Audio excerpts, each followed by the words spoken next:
Buddies, Durger time. Welcome to Total Extreme Wrestling 2016 Cyberpunk Local to Global, where we take our little backyard garbage fire of a wrestling promotion and try to make it something. Ideally, we'd be making it a global, but honestly, we've been struggling to get it even out of small at this moment. I apologize if there's a bit of an echo in this video. I just set up a new recording area. I kind of cleaned out my side room that normally is just filled with board games. Got a nice little desk, and we're trying to start to build a little bit of a recording area, but I did not soundproof it yet, and I feel like there might be a little bit of a ting. So don't worry, it's only temporary. I'm going to get some soundproofing in here at some point, just to kind of get some of that echo that's in here a little bit down, but I don't think it's too bad. And I'm really excited because it's going to allow me to comfortably record at all hours of the day, which means that hopefully in 2020 we're going to have a lot more to record. As if you follow my Twitter, or if you even just read the comments, I'm actually currently working on a tutorial series, so I'm excited to kind of get that rolling. I also have two other shows going on that I would like to produce more content on, and normally it's a little difficult, but if I can record at all hours of the night comfortably without worrying about waking anybody up, I should be able to basically record at night, which should increase my output. So I'm really excited about that. And I also have, since we're approaching 1,000 subscribers, which is insane to me, and thank you all, I do have a 1,000 subscriber challenge. If we get to 1,000 subscribers, I'm going to be releasing a new Let's Play Total Extreme Wrestling series. So we're going to be doing another one. I think it's going to be a subscriber voted one. So we'll have a poll when we hit 1,000. We have a couple different ideas going on, and all of them are very, very exciting to me. And I think they're all going to be ones that are probably going to bridge from 2016 over 2020. Maybe not. But they should be some really interesting ones. The ones you might not have seen before. On YouTube. So some of them are more shorter, little one-off kind of things, like a series. Some of them are going to be really long and epic, and anywhere in between. I'm really excited about them. So when we hit 1,000, that's when we're going to be releasing some new content and really going to be cranking this channel forward, which I'm really excited about, and thank you guys for it. So if you're not subscribed already, please think about doing it. I've seen my analytics. I know about 56% of you watch this without subscribing. So if you're one of those non-subscribers, please go ahead and subscribe. Faster we get to that 1,000, the faster we'll output some more content, which I'm really excited about.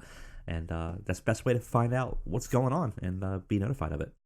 Anyways, so let's take a look at what the hell happened the last time we had a show. Well,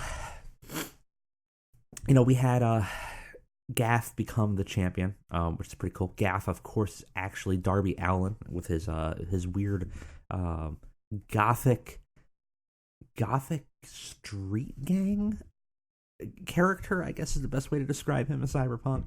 And of course, we have something brewing with Kingston and him that we'll have to play on.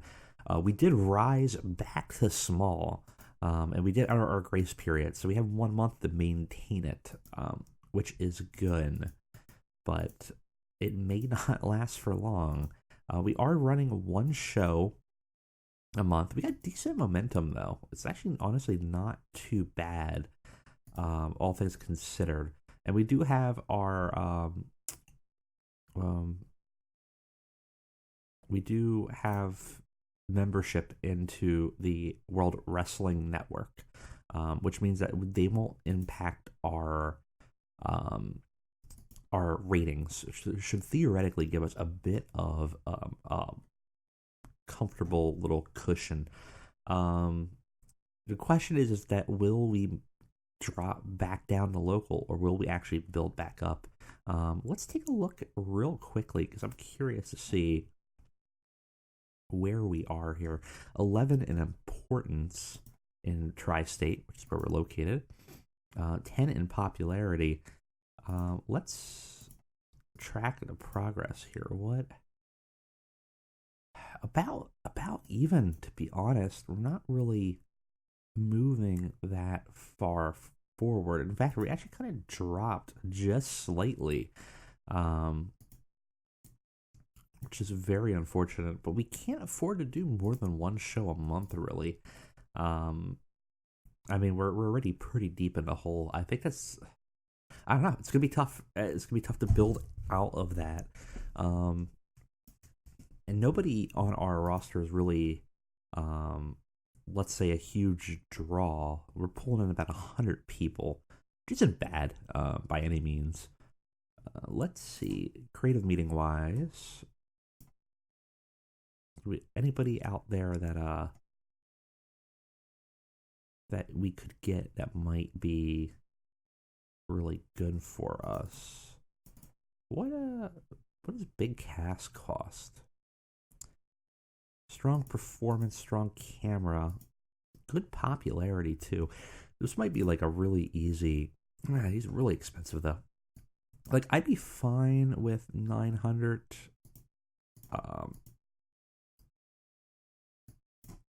If I could get him for the right price. I don't know. Let's see. Let's give him all the options here. He would do it. I think we could use him. I think we could do something with him. Let's drop him to 900. It's a little bit higher than most of our roster, but not by much. It's higher than Evil, and higher than Kingston, certainly. But I feel like Kingston's popularity is probably not nearly as high. 31 and an Evil's 30. So we're getting a 10 plus popularity increase. Could draw some extra people. Might be worth it. Okay, so we got to jump ahead to Cyberpunk. So let's go ahead and jump 15 days. We should get that contract in, and hopefully nothing crazy happens in the meantime. Okay. We do have some stuff coming into Pipeworks. Okay, Bill. Bill. Someone we call him now. Bill Morrissey. Big Cass is here. Could be useful. We finished last out of 8 in Tri-State, which is unfortunate. Kingston's done his tour with Wrestle 1, which is good. Anything going on that we have to know about?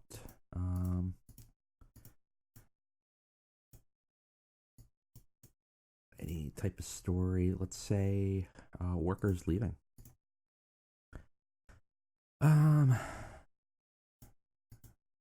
Not really.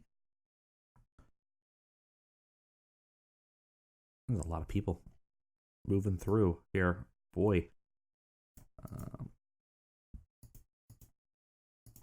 Let's just say.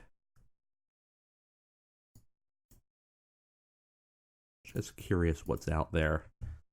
They always like to purge in an interesting way.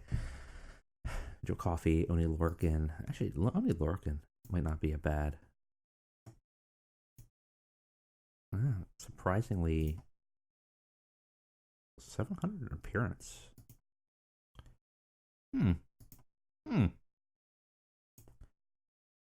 Get you probably for pretty cheap.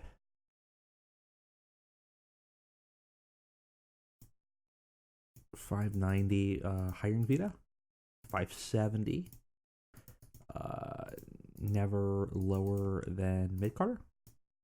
$550. Okay. Oh, what was that? Oh, $560. Okay, that's fine. It's actually not that bad. And good wrestler too. Strong brawling, above average, a lot of other things. Very strong toughness and resilience, so he's not gonna get hurt a lot. And has some notoriety. Not a bad pick. Apparently we could pick Brock Lesnar. It's not working anywhere. I don't think he would even wouldn't even broach that idea. I mean, that would be pretty funny. Nia Jax left. Man, they really purged people in this save, didn't they? Um, also 49. What do you cost? Not horrendous actually. But your skills are poor. Pretty popular. Tony Nese might not be a bad pick. Let's see, Akira Tozawa. Also relatively popular. A little pricey though. For what we're looking for, I think Oni Biff is a good pick. It's just a good hand, decent price. He's going to bump up the mid card pretty solidly. Because I'm not looking for that 1,000 price point. That's just a little too much for us at this point. That's fine though. I think it's not bad actually. It's a pretty good get. Both of those may help us a lot in terms of growing. We need to not be last in Tri-State. That's really the major issue here. Nighthawk has morale issues. Why? What are you upset with? Pay raise. And we have some jobbers. We don't have pitchers for. And Kingston's upset. Also, just generally being left off the show, he's upset. He's probably going to be leaving soon, I would imagine. But that's fine. All right, let's go ahead and keep on advancing.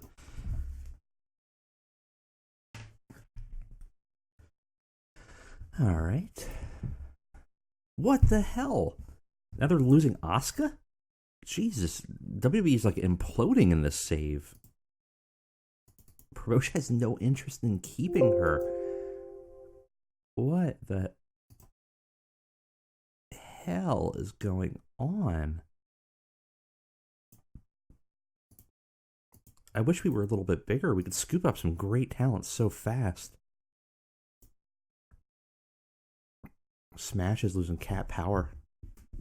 And tragically, Kathy Kelly is now single. This is the worst timeline that's going on here. Wow. Boy. All right, we got a contract back from Biff. I don't know whether I want him heel or face. We'll look at it.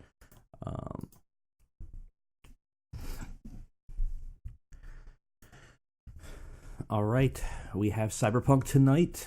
We do have to put Biff on our roster, and Bill Morrissey. We got to figure out where we're gonna put him. He's got a strong baby face, which might be useful. I don't know what we're gonna call him though. Biff's great heel work. Should be good. He's probably gonna be upper mid carder. Yep. Which will be great.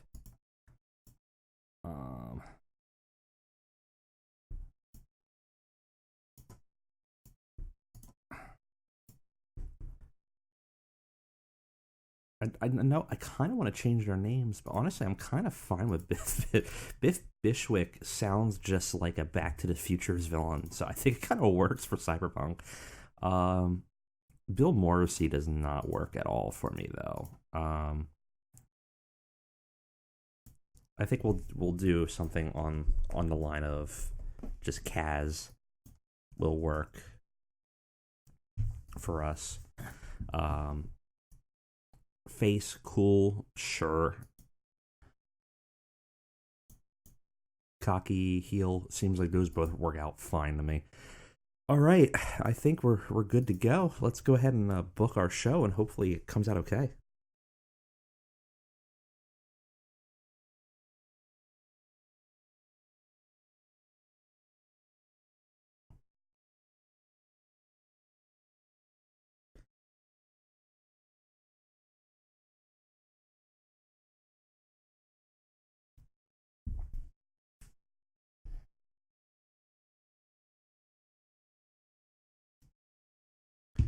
All right. Where are we going to be? We do have our local broadcasting. Our public access show is going to air us. They're going to drop us at some point, but that's fine. We got 231 fans. Actually, that's really good. Um, because the last time we only had 104. So go ahead and pick best venue. That's fine. We're just going to be in a generic location in Philadelphia. Not a big deal. And we do have some locker room incidents. So let's go ahead and take a look, see what's going on. East Austin, Kimberly. Kimberly's holding wrestler's court. East Austin did not shake a hand. That's fine. Let's medal. I think let's try to build a relationship out. No effect. Like Biff and Kaz at this point could be good people to get a protege for a younger talent on. So that would be something we would want to look at. All right, let's go ahead and book it.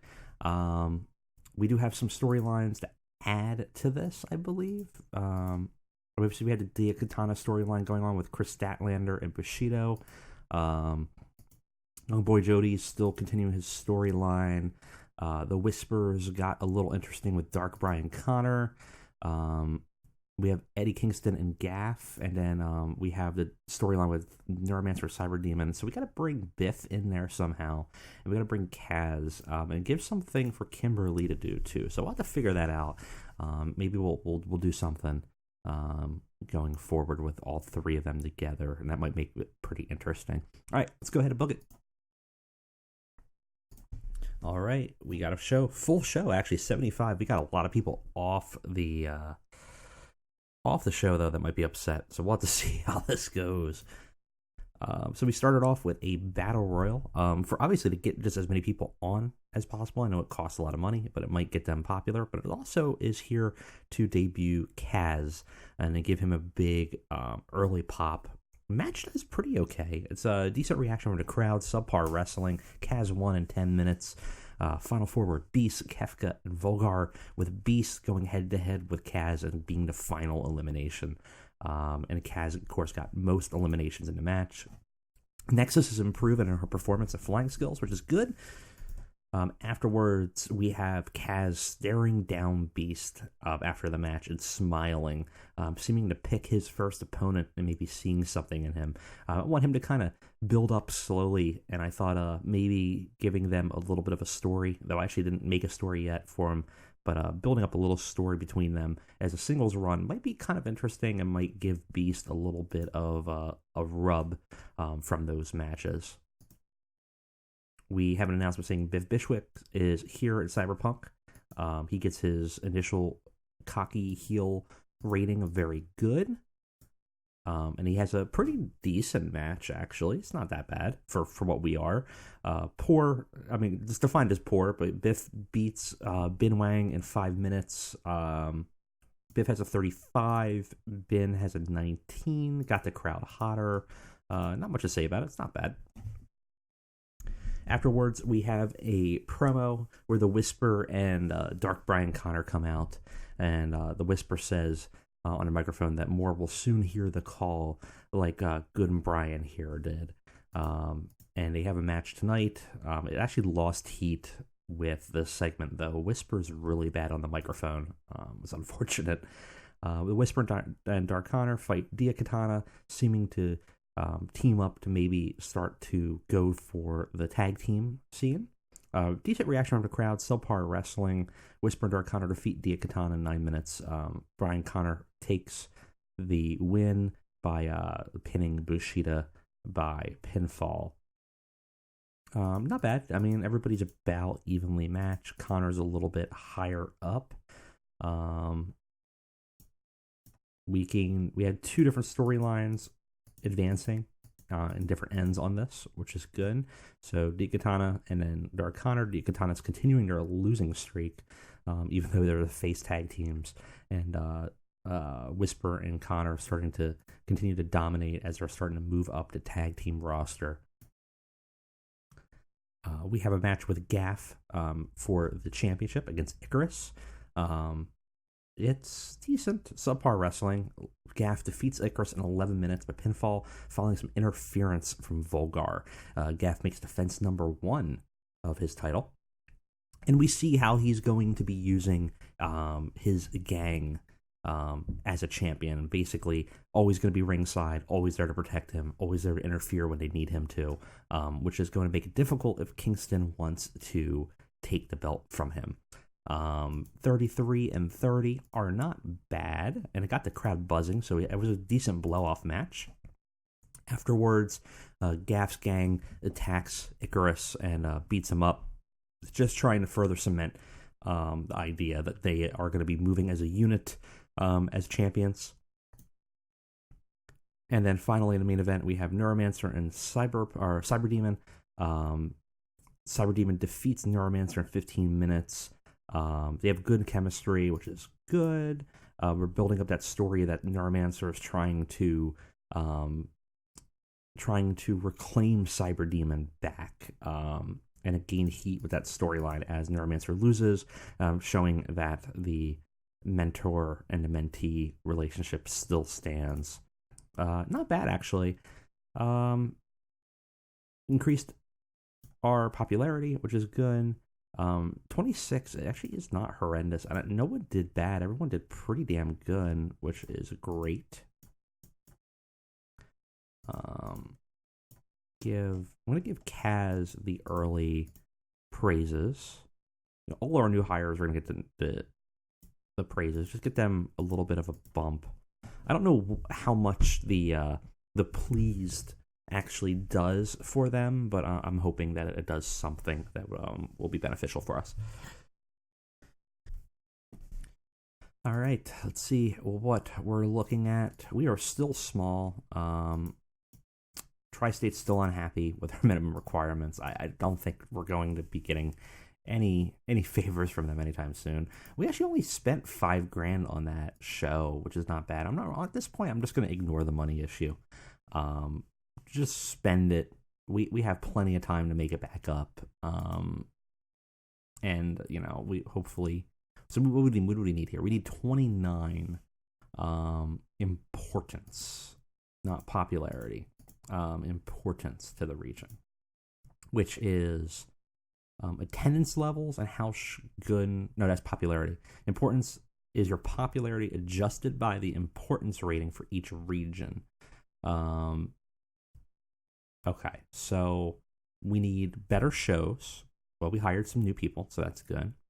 And attendance to that show. So we're moving up there, and then importance is based on that. Plus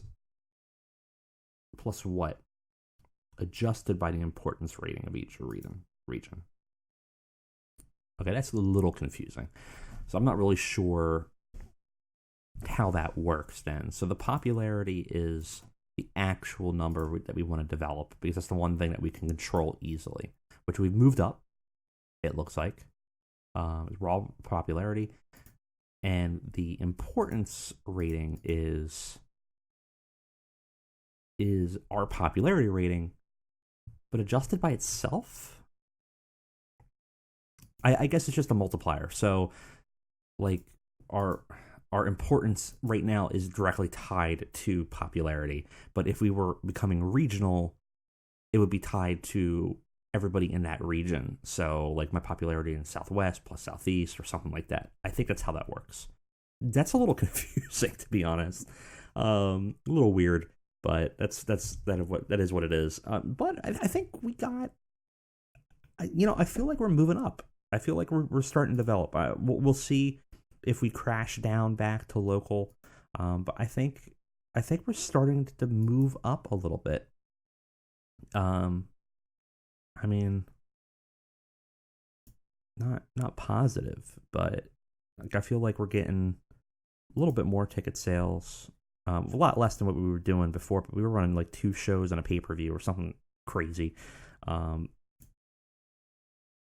But where are we at now here? Ticket sales? No, our ticket sales are pretty good actually for what we're at.